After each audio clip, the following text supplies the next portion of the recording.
மனிதன் உண்டாக கடவன், தேவனுடைய சாயலின்படி ரூபத்தின்படி உண்டாக கடவன், தேவனைப் போலவே இருக்க கடவன், தேவனைப் போலவே ஆளக்கடவன் என்று சொல்லிதான் மனுஷனை உண்டாக்கினார்.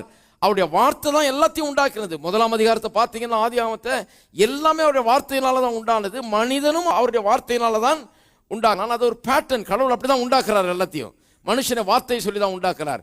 2ஆம் ஆதாமை எப்படி உண்டாக்குனாரு? 2ஆம் ஆதாமையும் அப்படியே தான் உண்டாக்குனாரு, வார்த்தையினால தான் உண்டாக்குனார். மரியாளிடத்திலே ஒரு வார்த்தை வருகிறது.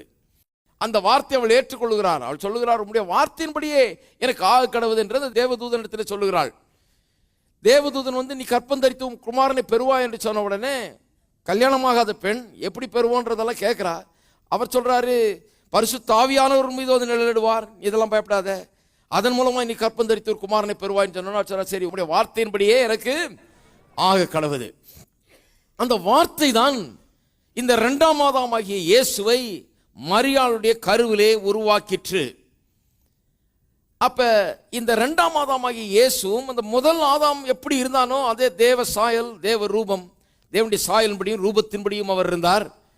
தேவன் என்ன செய்வாரோ அதையே செய்தார். தேவன் எப்படி நடந்து கொள்வாரோ அப்படியே அவரும் நடந்து கொள்கிறார். தேவனுடைய அன்பு, தேவனுடைய ஆற்றல், தேவனுடைய விசுவாசம், தேவனுடைய எல்லாம் அந்த மனுஷனுக்குள்ளே ஆதாமுக்குள்ளே வைக்கப்பட்டது. 2ஆம் ஆதாமும் அதையே உடையவனாக இந்த பூமிக்குள்ளாக வந்தான் என்று நாம் பார்க்கிறோம். இந்த இமேஜை பற்றி இன்றைக்கு கொஞ்சம் சொல்ல போகிறேன். என்று சொன்னால் நமக்குள்ளே என்ன சாயல் இருக்கிறது என்பதை நாம் புரிந்து கொள்ள வேண்டும். இந்த அதிகாரம் என்கிறது நமக்கு தேவன் கொடுத்திருக்கிற சாயல் என்பதை உங்களுக்கு எடுத்து காண்பிக்க போகிறேன்.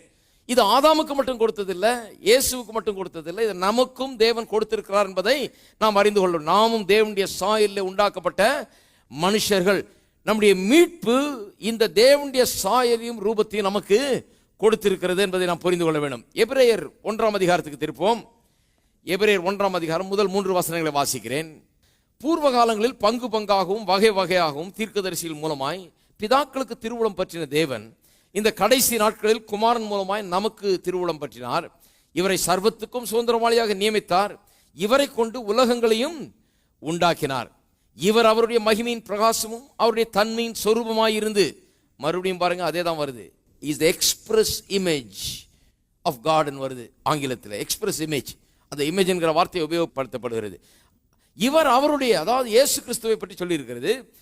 இவர், அதாவது இயேசு கிறிஸ்து அவருடைய, அதாவது தேவனுடைய மகிமையின் பிரகாசமும் அவருடைய தன்மையின் சொரூபமாக இருந்தார். அவர் எப்படிப்பட்ட எந்த தன்மை உள்ளவராக இருந்தாரோ அதனுடைய சொரூபமாக இவர் இருக்கிறார். அவருடைய மகிமை அப்படியே பிரதிபலிக்கிறார். அவரை அப்படியே இமேஜ் பண்ணுகிறார். இவர் அவருடைய இமேஜ்